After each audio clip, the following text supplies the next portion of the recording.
Assalamualaikum warahmatullahi wabarakatuh. Perkenalkan, nama saya Sagra Fidansyah. Saya di sini adalah mahasiswa Teknik Sipil Widya Tama tahun 2022. Saya di sini berada di semester 7, yang dimana adalah semester akhir, yang dimana lalu untuk saat ini saya bertujuan untuk mengerjakan tugas akhir dari mata kuliah manajemen kontrak konstruksi, manajemen kontrak lebih tepatnya. Nah, saya di sini akan menjelaskan menjelaskan apa saja sih yang saya dapatkan dari awal sampai akhir. Saya mohon maaf dulu bila nanti pada saat saya menjelaskan saya agak sedikit kebingungan atau gimana. Eh, Cuman ini yang saya jelaskan, dan bila tidak lengkap mohon maaf. Tapi ini yang saya dapatkan dan saya ngerti dari awal sampai akhir. Yang akan saya jelaskan ini sudah pastinya itu adalah mengenai manajemen kontrak konstruksi. Lalu terima kasih kepada yang telah hadir, kepada Bapak dan Ibu sekalian atau kepada teman-teman saya sekalian. Hari ini saya akan membahas topik yang mungkin sangat vital gitu. Manajemen kontrak konstruksi. Mengapa topik ini penting? Yang pertama, karena banyak sekali, enggak yang pertama sih.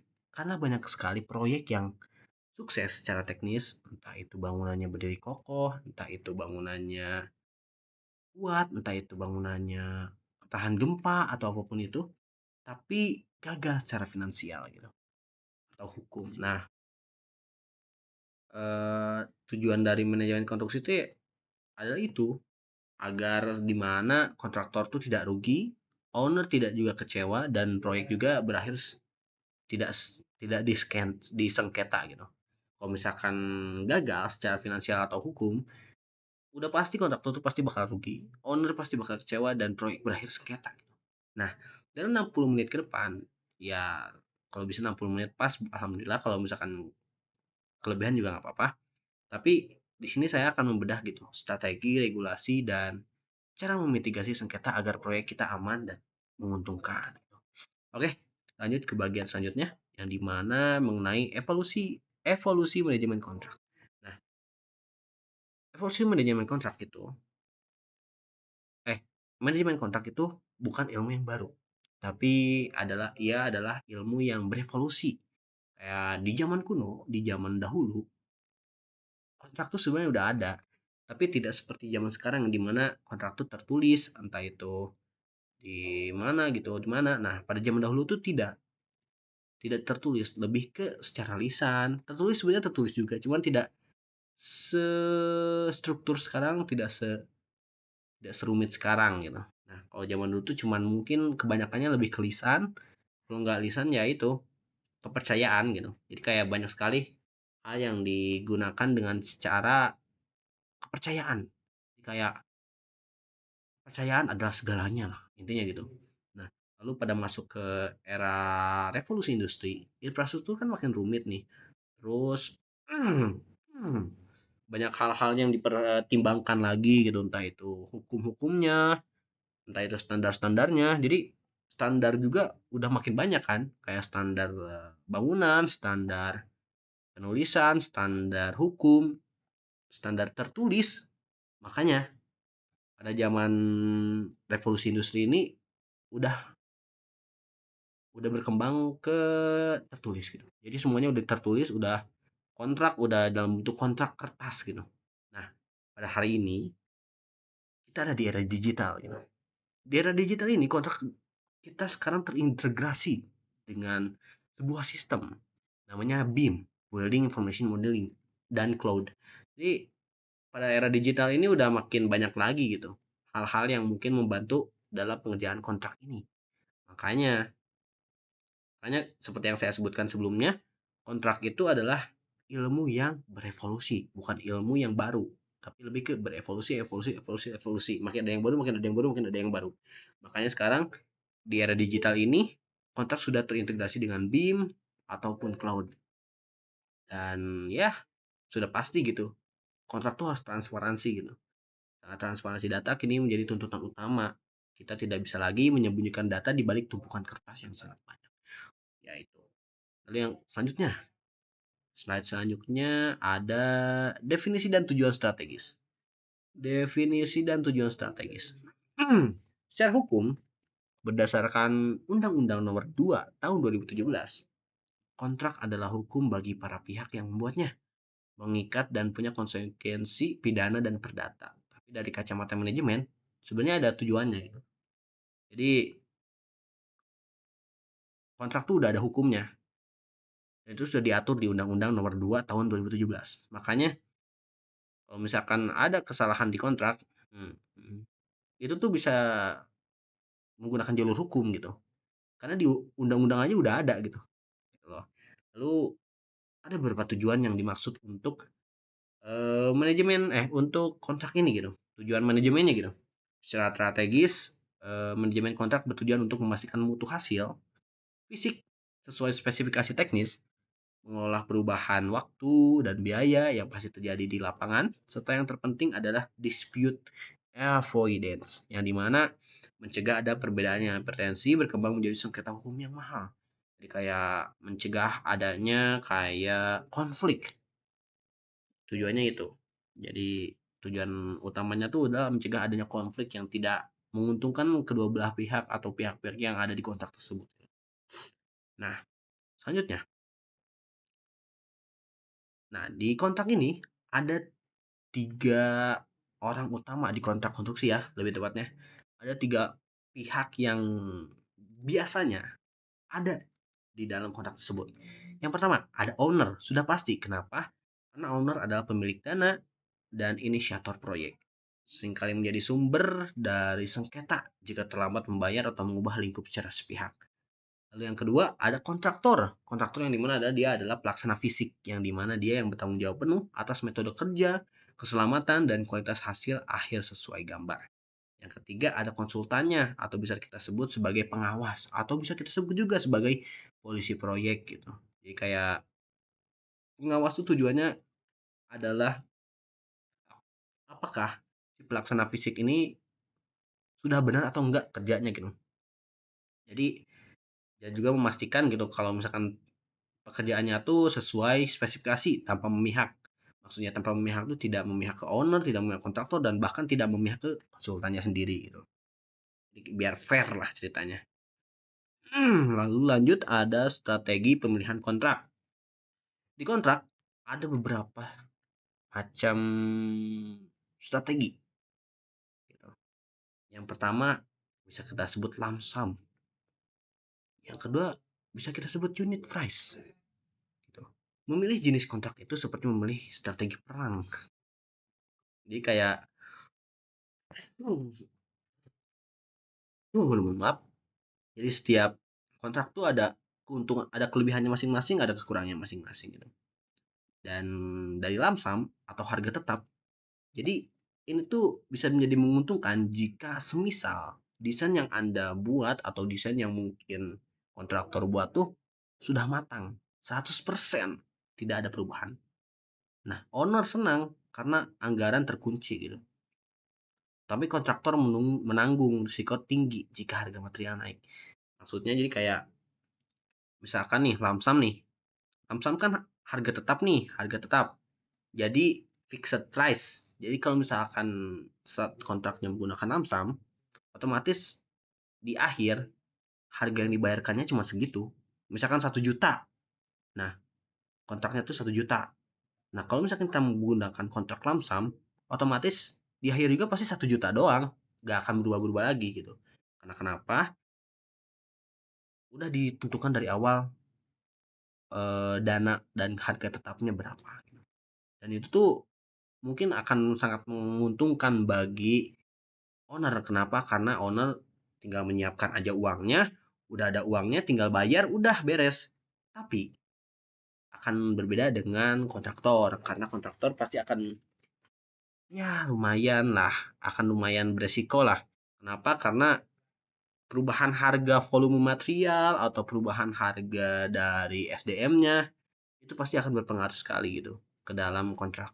Nah, kalau misalkan ternyata karena ada perubahannya itu dan membuat harga dan membuat ternyata kontraktornya malah jadi menanggung uang tambahannya itu kan malah jadi rugi gitu.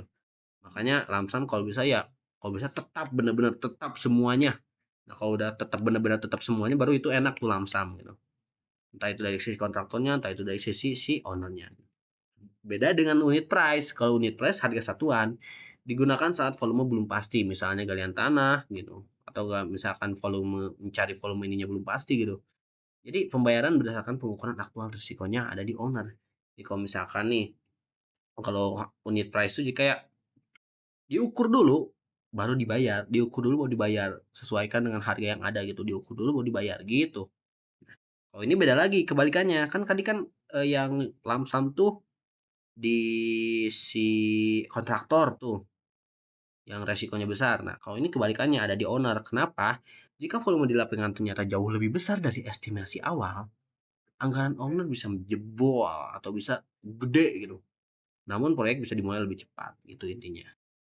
Karena ya udah diukur langsung dikerjain, udah diukur langsung dikerjain gitu loh. Tapi ya itu, kalau ini lebih ke ownernya, karena gak ada penyesuaian lagi, harus ada penyesuaian. Jadi estimasi itu pasti gak akan sesuai dengan estimasi yang di awal telah ditandatangani. Gitu. Pasti akan ada perubahan lagi. Lanjut, ada kontrak EPC atau turnkey. Nah ini beda lagi nih. EPC sama turnkey ini beda lagi. Untuk proyek raksasa seperti kilang minyak, pembangkit listrik, atau mungkin mall, atau mungkin kawasan, owner biasanya ingin terima beres, ya kan? Maka digunakanlah EPC atau turnkey. Di sini, kontraktor mendesain, membeli barang, dan membangun.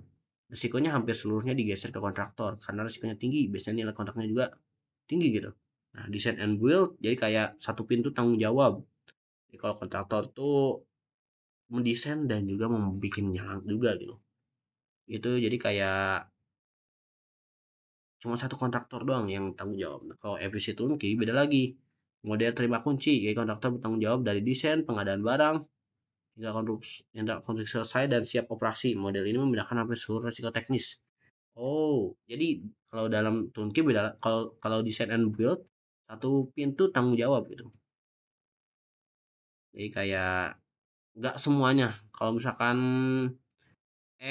PC atau turnkey itu bener-bener semuanya. PC dan turnkey itu bener-bener semuanya gitu kan. Kalau desain and build beda lagi. Kalau desain and build bener-bener satu doang, cuma ngedesain sama ngebuild. Kalau EPC turnkey bener-bener semuanya diambil sama dia. Semuanya diambil sama kontraktor, dan pada saat udah beres dan siap operasi baru dibalikin lagi ke si owner gitu. Aduh. Lalu selanjutnya ke standar internasional FIDIC, hierarki dokumen.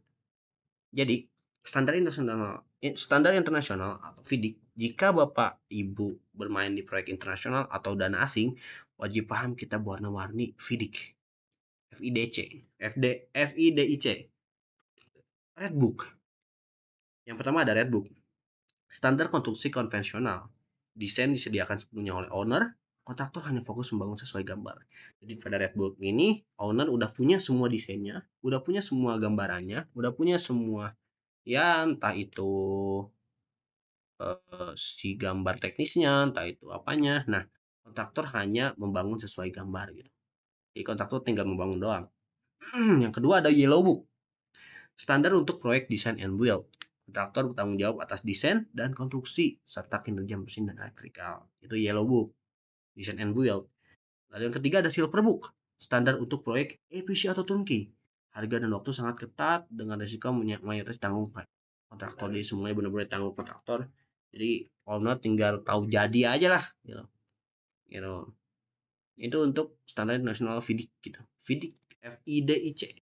Ini tiga buku ini yang kalau misalkan kita nanti ada proyek yang mungkin berhubungan dengan internasional, ini tiga ini yang dipakai gitu. Lalu selanjutnya ada hierarki dokumen kontrak. Nah, ini ada beberapa hierarki untuk dokumen kontrak. Yang pertama, ini slide yang sangat penting gitu. Sering terjadi gambar bilang beton K300 tapi BOQ bilang beton K250 gitu. Mana yang dipakai? Sinilah fungsi hierarki dokumen. Jadi kayak misalkan tadi yang seperti saya jelaskan, Misalkan di gambar teknik tuh bilangnya beton pakai beton K300, tapi pada saat di BOQ yang dibilang tuh malah beton K250. Nah, mana sih yang sebenarnya yang dipakai gitu? Yang di mana harus diambil gitu. Nah, makanya ada hierarki dokumen.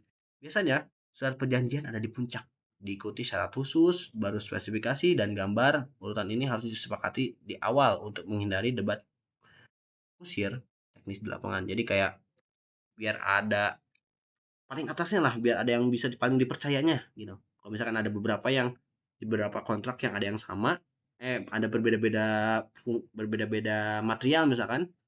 Nah, kita lihat dulu hierarki yang paling tingginya yang mana nih, yang kita percaya gitu. Pentingnya urutan, makanya penting banget urutan nih. Ada syarat umum dan syarat khusus. Syarat umum atau general berisi pasal-pasal standar yang mengatur hak dan kewajiban dasar. Hukum yang berlaku dan definisi istilah biasanya mengacu pada standar baku seperti FIDIC atau PU dan jarang diubah. Sedangkan syarat khusus, penjabaran detail yang spesifik untuk proyek tersebut. Jadi kayak spesifik proyek itu doang gitu. Disinilah jebakan kontrak sering berada, mengatur besaran denda keterlambatan, misalkan 1% per hari, jadwal pembayaran termin, atau mekanisme penyesuaian harga. Jadi untuk syarat umumnya lebih ke kayak tadi gitu, kayak FIDIC atau PU, sedangkan syarat khusus itu lebih ke khusus di dalam kontrak ini saja gitu. Selanjutnya ada etika dan kepatuhan anti korupsi. Prinsip transparansi. Ini yang sebenarnya banyak sekali orang ingin harus dilakukan gitu di era keterbukaan ini. Kenapa? Karena ya kita tuh harus transparansi lah di kontrak ini gitu. Karena kan ada beberapa pihak yang terjun langsung di dalam kontrak tersebut gitu.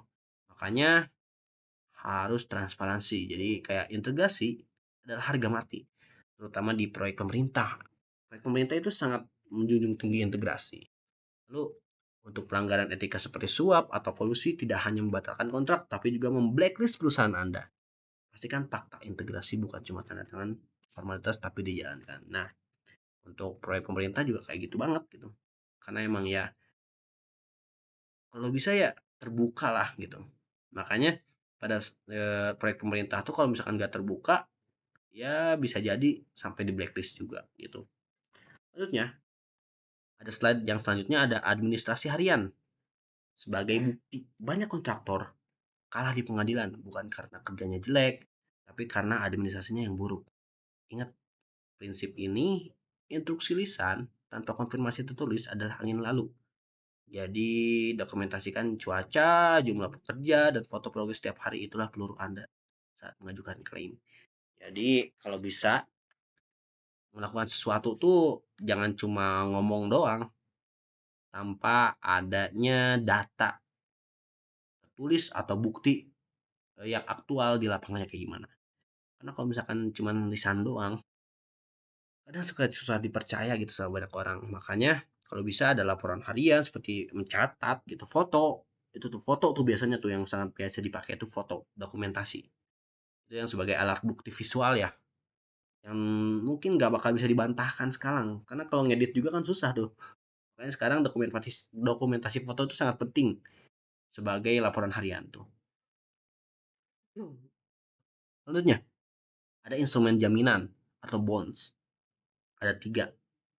Ada pelaksanaan, biasanya 5% dari nilai kontrak, jaring pengaman bagi owner jika kontraktor gagal menyelesaikan pekerjaan atau uang prestasi.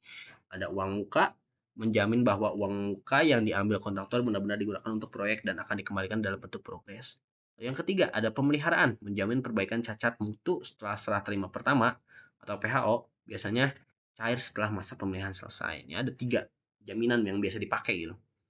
Dari awal yang pertama pelaksanaan yang kayaknya biasanya 5% dari nilai kontrak tuh jaring gitu, biasanya ke bank atau apa gitu. Untuk uang muka udah pasti tujuannya untuk membuktikan bahwa si kontraktor tuh benar-benar memakai uang itu untuk mengerjakan proyek tersebut. Lalu pemeliharaannya yaitu tujuannya agar ya tidak rugi-rugi banget lah pada saat kita serah terimakan ke owner. Takutnya kan eh, konstruksi yang dibuat oleh si kontraktor tuh malah acak-acakan rusak yang ngebuat si masa masa pemakaiannya cuma ya beberapa tahun doang, berapa bulan doang bahkan bisa rusak. Nah, itu nanti kan kalau misalkan nggak dipelihara dulu untuk jamin perbaikannya sama si kontraktor, itu akan rugi untuk si ownernya karena udah ngeluarin uang banyak kan ke kontraktor tapi malah hasilnya malah gini gitu kan. Makanya ada pemeliharaan ini. Nah, lanjut ada manajemen risiko atau ISO 31000. Risiko tidak bisa dihilangkan tapi bisa dikelola. Proses ISO 31000 mewajibkan kita untuk yang pertama ada identifikasi di awal. Lalu yang kedua ada analisis dampaknya, lalu yang ketiga ada lalu mitigasi. Jangan tunggu dulu hujan baru cari payung. Masukkan biaya tak terduga di atau kontingensi cost di penawaran Anda sebagai payung tersebut. Jadi kayak kalau bisa mah siapin payung dulu lah kalau sebelum hujan, kalau bisa gitulah. Intinya gitu. Intinya kalau misalkan ada biaya tak terduga, masukkan dulu di penawaran awal gitu.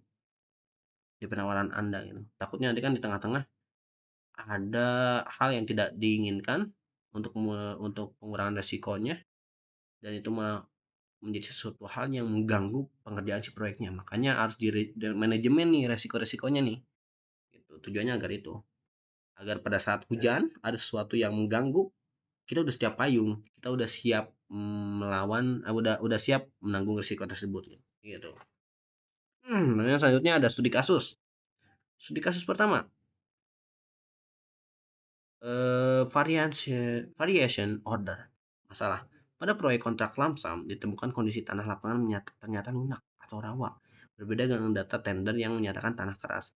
Nah, biasanya solusinya, jika kesalahan terbukti ada pada data awal yang diberikan owner, maka kontraktor berhak mengajukan variation order atau VO, perubahan kondisi lapangan yang tidak terduga.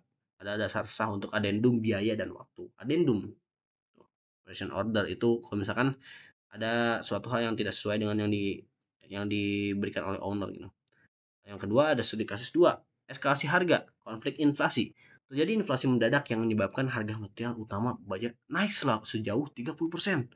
Di tengah proyek jangka panjang, biaya produksi membengkak melebihi margin laba. Kontraktor terancam mangkrak. Nah, solusinya biasanya cek klausul price escalation-nya. Untuk kontrak tahun jamak, penyesuaian harga biasanya wajib ada gitu. Jika tidak perlu negosiasi adendum berbasis force majeure juga nggak apa-apa gitu. Jadi karena kan ini kan tidak terprediksi. Siapa tahu tiba-tiba ada inflasi besar-besaran kan kita sebagai kontraktor kan kasihan juga kan, mangkrak juga nanti. Lalu yang ketiga ada studi kasus ketiga yaitu ada sengketa delay. Misalkan bulan 1 sampai 3 proyek berjalan normal sesuai kurva S rencana, bulan 4 lahan belum bebas. Kontrak tidak bisa bekerja, proyek minus 20%. Nah, itu ada solusinya pasti. Misalkan kayak extension of time atau IOT. Kesalahan owner bukan dasar denda. Kontraktor berhak tambahan waktu gitu. Kalau misalkan ya kita lihat-lihat dulu lah. Kan setiap kesalahan tuh pasti ada sebab dan akibatnya. Makanya harus dicek dulu nih sebabnya siapa yang jadi kayak gini, akibatnya apa gitu. Itu kan harus tahu juga dong. Yang keempat ada force majeure, kondisi kahar atau peristiwa di luar kendali gitu. Seperti bencana alam, pandemi atau perang.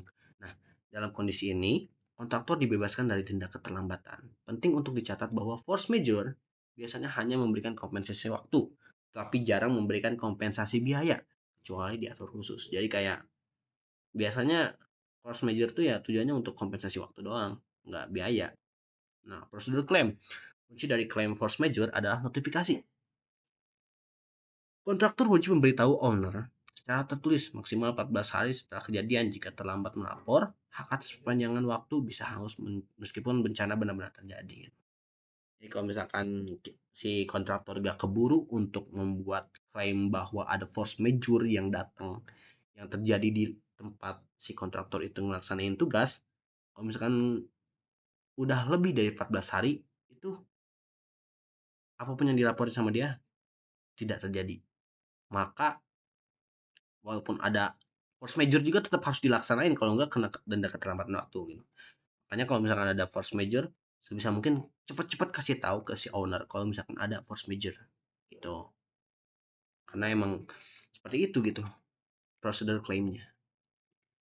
Lalu selanjutnya ada kualitas dan retensi gitu. Penahan pembayaran masalah pekerjaan fisik selesai, namun owner menolak pembayaran termin akhir karena ada cacat minor atau tembok retak rambut, cat tidak rata, kayak gitu-gitu. Nah, analisisnya gunakan mekanisme uang retensi 5%. Owner membayar 95%, sisanya 5% ditahan selama masa peliharaan. Kontraktor wajib memperbaiki cacat, acuan bagus, dan rusak harus kembali ke spesifikasi teknis tertulis, bukan selera subjektif. Jadi, misalkan pada saat udah beres tuh, yang tadi saya bilang yang di bagian manajemen apa ya, di bagian kalau misalkan ada sesuatu hal yang bikin rusak tadi, yang misalkan udah dikasih tapi ada rusaknya, nah itu biasanya ada caranya. Biasanya uang retensi ini, biasanya kalau misalkan udah mau beres, ternyata ada keretakan, biasanya pihak owner tuh bisa menahan uangnya dulu. Jadi tidak full dikasih, tidak benar-benar full dikasih ke mereka. Jadi tahan dulu ya sebanyak 5%. Itu 5% juga lumayan besar gitu. Makanya ditahan dulu sebelum itu diperbaiki gitu kualitasnya. Lanjut ada klaim dan versus sengketa. Klaim tuntutan hak, sengketa atau konflik. Ada kalau klaim tuh kayak permintaan dari suatu pihak atas kompensasi biaya atau waktu gitu. Kayak misalkan minta bayar lembur, minta EOT gitu. Ini ada hal yang wajar dalam bisnis konstruksi dan harus dikelola secara administratif. Sedangkan sengketa atau konflik, jadi ketika klaim tersebut ditolak oleh pihak lain dan tidak ditemukan titik temu dalam negosiasi. Tugas manajer kontrak adalah menyelesaikan klaim secepat mungkin agar tidak bereskalasi menjadi sengketa hukum. Nah, itu. Jadi klaim itu sebenarnya harus, kalau misalnya ada kontraktor yang ingin klaim sesuatu itu harus benar-benar diselesaikan secepatnya gitu. Ini ada jalur penyelesaian sengketa gitu. Kalau misalkan benar-benar ada sengketa yang terjadi gitu, nah biasanya ini ada jalur-jalurnya nih. Yang pertama negosiasi, itu adalah prioritas utama gitu. Karena ya sebisa mungkin selesaiin dulu lah antara orang yang termasuk ke dalam sengketa tersebut gitu. Daripada langsung mediasi ke bagian hukum, kan mendingan kita negosiasi dulu gitu. Kalau ternyata negosiasi udah bisa, ya kenapa harus ke hukum gitu kan. Kalau misalkan ternyata negosiasi juga tidak ada jalan ketemunya, boleh pakai mediasi, pakai bantuan pihak ketiga gitu untuk menengahi. Dan kalau misalkan mediasinya nggak bisa lagi, pakai arbitrase juga bisa. Itu juga sama kayak ada pihak ketiga lagi gitu. Dan itu tuh arbitrase itu biasanya disediakan oleh negara gitu, pemerintah. Yang terakhir, kalau nggak ada, tetap tidak bisa, ya otomatis pengadilan gitu, opsi terakhirnya. Tidak ada lagi cara gitu. Ya pasti prosesnya lama, mahal, terbuka untuk umum. Pokoknya pokoknya kalau bisa dinegosiasi, negosiasi dulu. Kalau bisa mediasi, mediasi dulu gitu. Udah arbiter tuh udah arbitrase tuh udah mulai bingung loh. Kalau udah nyampe pengadilan tuh udah berarti udah parah banget tuh sengketanya gitu. Lanjut ke bagian manajemen subkontraktor. Hubungan back to back. Eh jadi kayak hubungan back to back, banyak sengketa jadi di level ini. Kontraktor utama sering menerapkan prinsip pay when paid. Dibayar jika owner sudah membayar. Hal ini berisiko bagi subkontraktor jika owner macet. Subkontraktor harus mencerminkan kewajiban yang sama dengan kontraktor utama, terutama terkait spesifikasi teknis dan denda keterlambatan. Itu untuk back to back. Nominasi subkontraktor, terkadang owner menunjukkan langsung subkontraktor spesialis NSC. Dalam kasus ini, jika subkontraktor tersebut gagal, kontraktor utama seringkali tetap dimintai pertanggungjawaban koordinasi, meskipun mereka tidak memilihnya. Nah, dari banyaknya di atas, ini tuh lebih banyak mengenai sengketa klaim kayak gitu-gitu. Seperti yang saya jelaskan di atas ini di sini, banyak sekali hal yang mungkin ya terjadi di lapangan tuh karena banyaknya hal yang tidak sesuai dengan yang dilakukan di kontrak gitu. Dan banyak hal yang mungkin bakal membuat jadi sengketa. Makanya kalau bisa setiap orang yang berhubungan di kontrak tersebut, kalau misalkan ada sesuatu yang bisa diobrolkan sebelum kontrak itu diselesaikan, dengan maksudnya sebelum kontrak itu dibereskan dengan sebaik-baiknya, lebih baik diobrolkan sebelum, pada saat pengerjaan, pada saat orang-orang yang ada dalam kontrak tersebut tuh sedang sedang membicarakan mengenai kontrak tersebut gitu. Karena kalau misalkan kita lihat dari proyek-proyek yang sudah ada. Saya juga sering lihat dari proyek-proyek yang ada gitu, banyak proyek yang tidak terlanjutkan, banyak sekali proyek yang ya dibiarkan gitu gitu aja gitu, kayak jadi rumah yang setengah jadi, bahkan kayak rumah yang bener-bener ditinggalkan. Itu tuh rata-rata kalau misalkan diperdalam itu, rata-rata itu karena adanya konflik sengketa, entah itu yang berhubungan dengan uang, entah itu berhubungan dengan hukum, entah itu berhubungan dengan personal antar instansi gitu kan, nggak tahu. Makanya sebisa mungkin kontrak tuh sangat diperhatikan gitu, karena emang ya kalau kontrak tidak diperhatikan tuh sangat berbahaya gitu bagi pelaksanaannya si apa sih, si konstruksi tersebut gitu. Oke, saya sepertinya tadi ada yang beberapa yang lupa saya jelaskan lebih banyak lagi. Kayak di administrasi harian ini kan harusnya saya jelaskan lebih banyak lagi ya. Saya coba balik lagi ke atas, maaf, mohon maaf. Saya harus jelaskan kembali dikasih ke atas kayak kayak di kasus nyata kontrak lamsam ini yang vacation order. Saya ingin jelaskan kembali gitu biar lebih jelas aja. Nah, seperti yang tadi saya jelaskan gitu. Studi kasus pertama, variation order tuh sangat enak lah. Sangat para kontraktor tuh berhak gitu menggunakan variation order ini. Tujuannya apa? Karena kan kita tidak tahu nih di lapangan tuh kayak gimana. Misalkan kayak saya punya pengalaman di suatu pada saat magang, ada dalam kontrak tersebut kontraktor tuh eh, tidak punya kondisi lapangan. Dia hanya merencanakan sesuatu. Tapi kondisi lapangannya dia tidak tahu. Ada beberapa area yang mungkin dia tidak punyai gambar kondisi lapangan existingnya kayak apa aja gitu, isinya ada apa aja. Nah, pada saat itu ternyata ada kabel LAN, kabel internet yang tidak sengaja terpotong sama dia. Nah, itu bukan salahnya sebenarnya bukan salahnya si kontraktor, karena kan dia tidak tahu kalau di situ ada kabel itu. Makanya kontraktor tuh berhak mengajukan variation order, perubahan kondisi lapangan yang tidak terduga gitu. Itu salah satu studi kasusnya.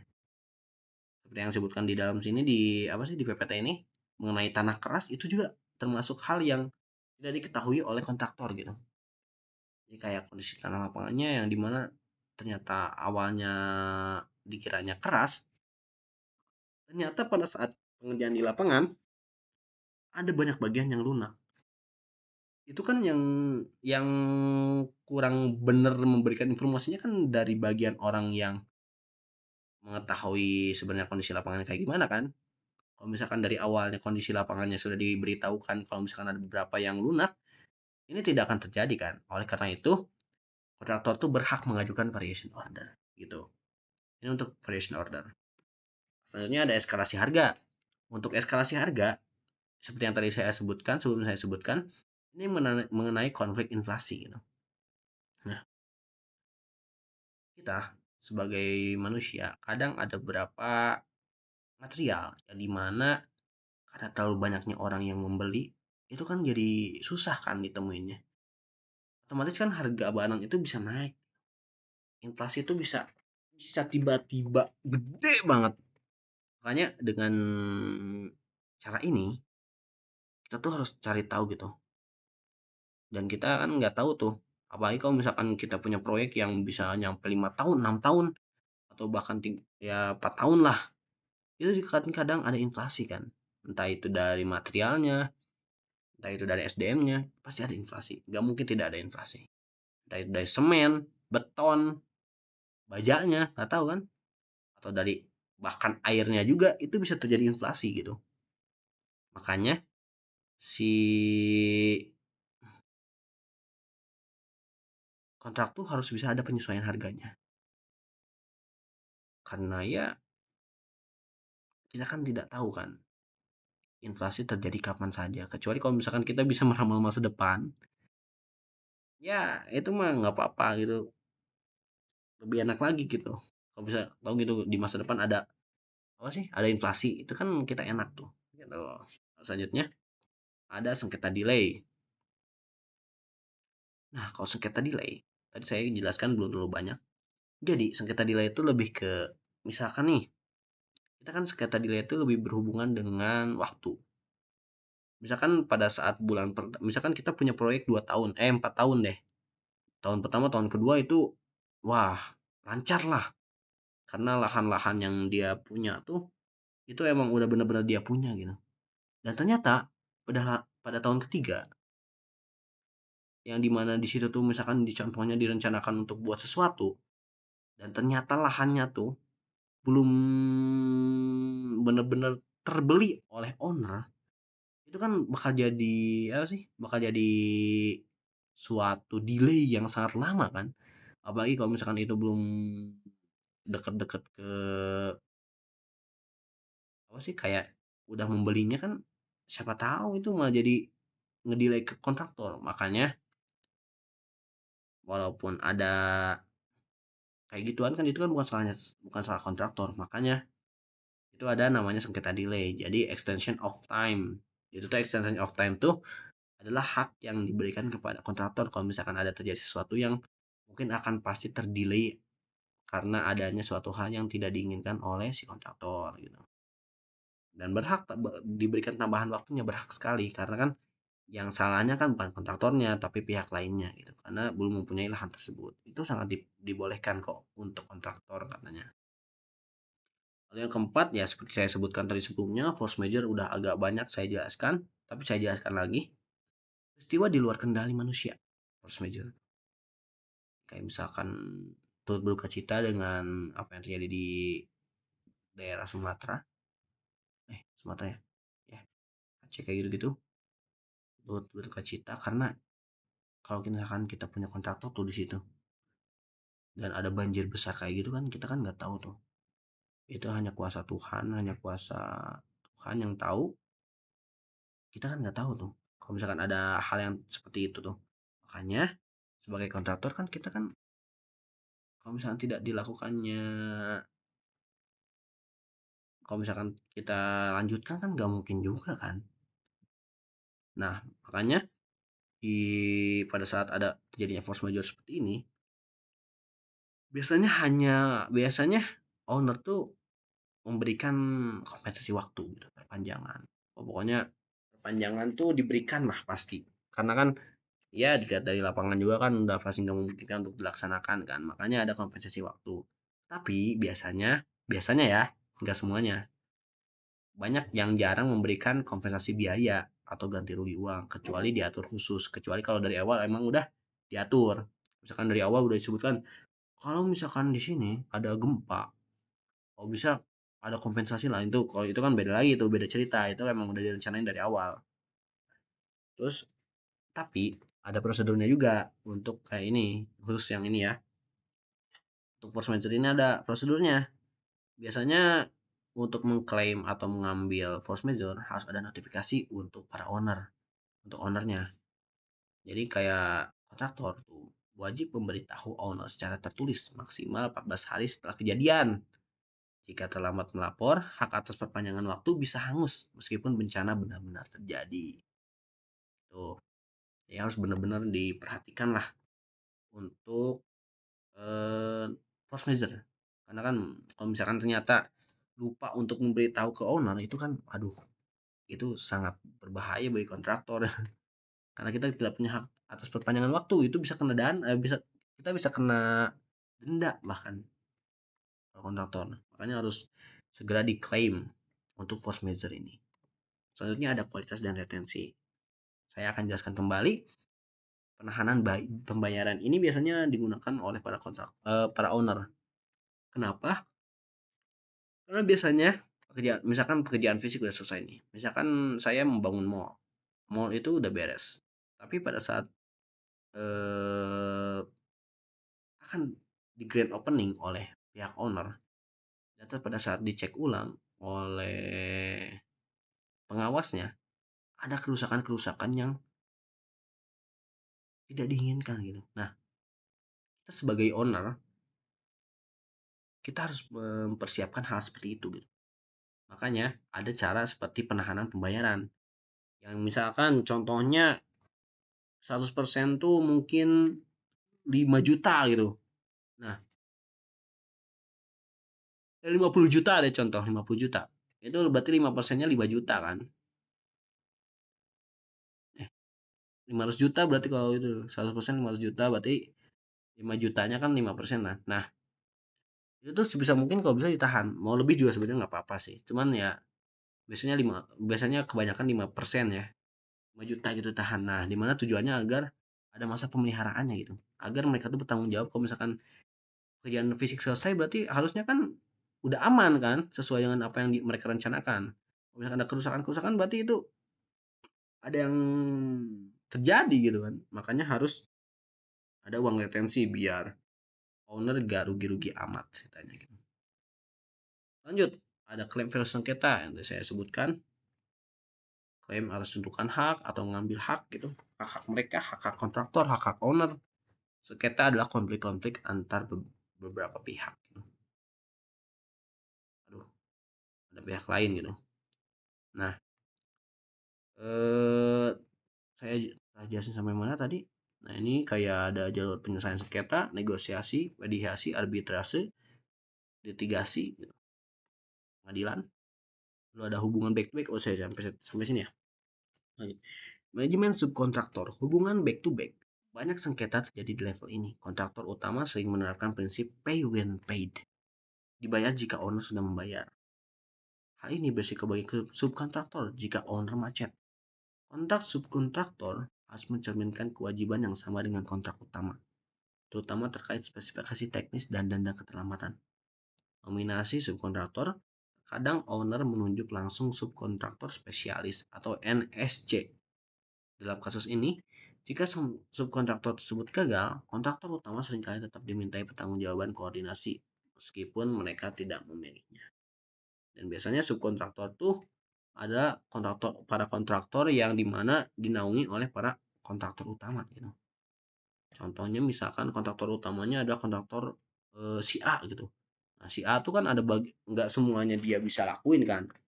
Maksudnya nggak semuanya hal yang dia punya tuh dia bisa gitu, dia punya gitu. Makanya dia menyewa atau meminta subkontraktor atau si B untuk membantu dia. Nah, itu tuh biasanya disebut sebagai subkontraktor. Nah, ini hubungan back to back nih yang berhubungan sama si subkontraktor ini. Itu makanya tetap yang walaupun subkontraktor yang salah, yang ditanggung jawabnya pasti yang kontraktor utamanya. Karena kan subkontraktor itu tuh ada di naungan kontraktor utama. Gitu. Nominasi subkontraktor ini. Nah, selanjutnya ada strategi negosiasi dan adendum. Tips untuk owner. Jangan pernah bergantung pada satu kontraktor.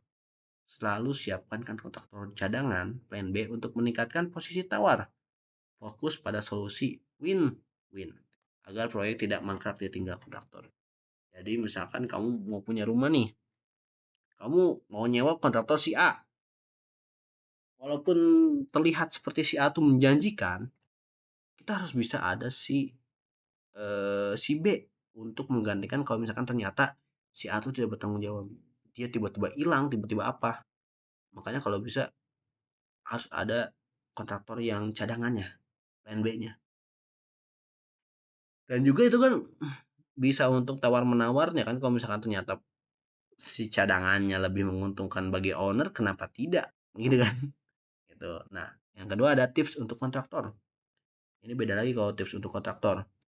Selalu hitung biaya overhead dan risiko dalam penawaran. Jangan asal murah, perjuangkan klausul yang melindungi arus kas seperti uang muka yang memadai dan termin pembayaran yang cepat. Jadi, kalau misalkan tips untuk kontraktor ya itu.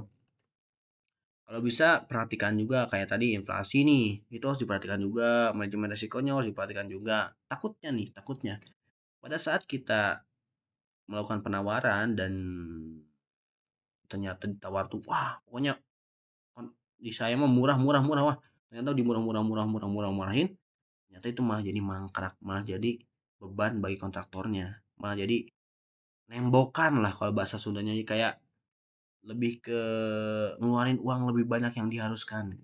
itu kan malah menjadi rugi ke kontraktornya.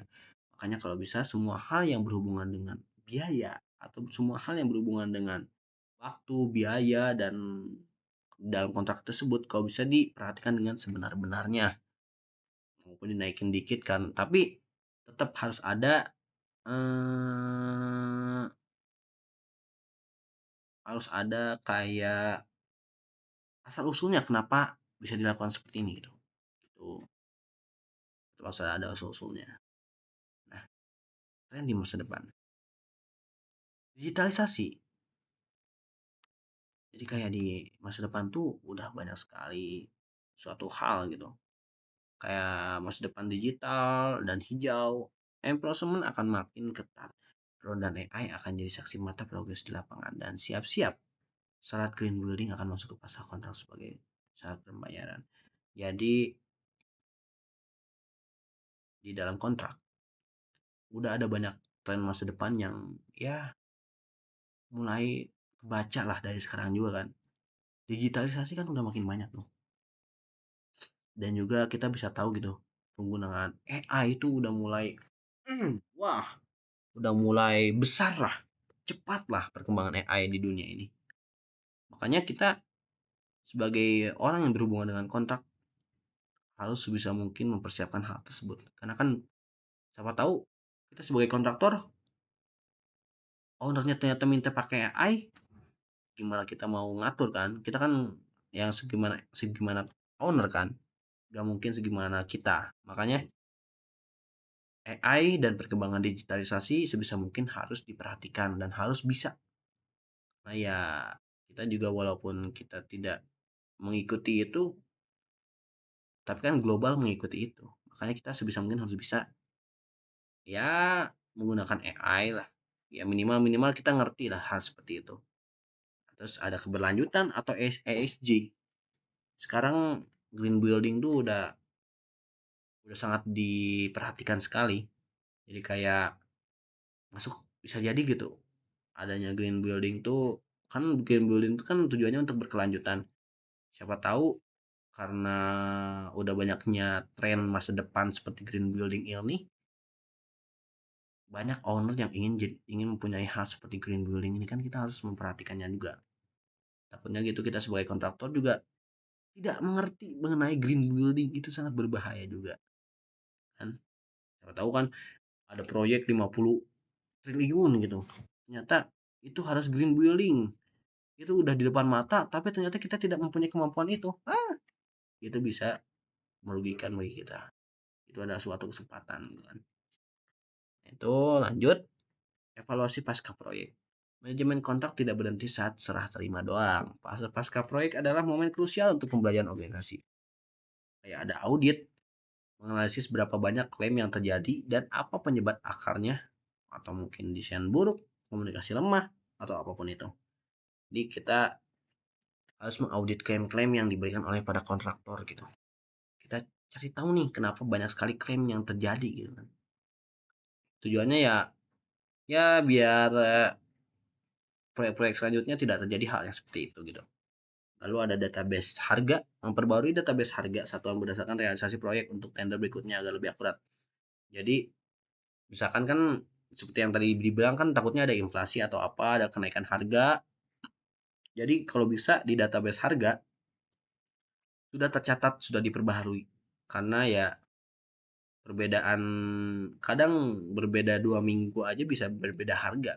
Kadang 2 minggu aja bisa beda harga. Makanya database harga itu sangat penting. Kenapa? Agar menjadi pacuan atau patokan untuk tender-tender selanjutnya gitu. Agar lebih akurat lah ceritanya. Lalu yang ketiga ada kinerja vendor. Memberikan penilaian rapor kepada kontraktor atau subkon. Vendor buruk harus di blacklist untuk proyek masa depan. Jadi bukannya ini jahat atau gimana, karena ya takutnya misalkan ada vendor-vendor yang kurang baik gitu.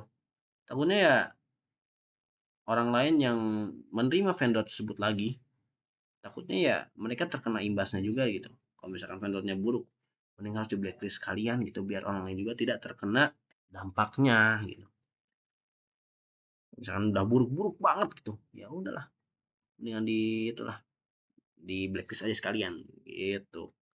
Nah, sekarang untuk kesimpulannya,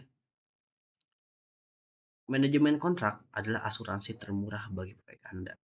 Kalau dokumen lengkap, pasti akan meminimalkan celah sengketa. Kalau misalkan kita paham resiko, pasti akan menyiapkan payung sebelum hujan. Dan kalau misalkan kita mengetahui solusi terbaik, akan ada pencegahan dan jalur non litigasi. Jadi kesimpulannya, sebisa mungkin untuk kontraknya harus diperhatikan dengan sungguh-sungguh.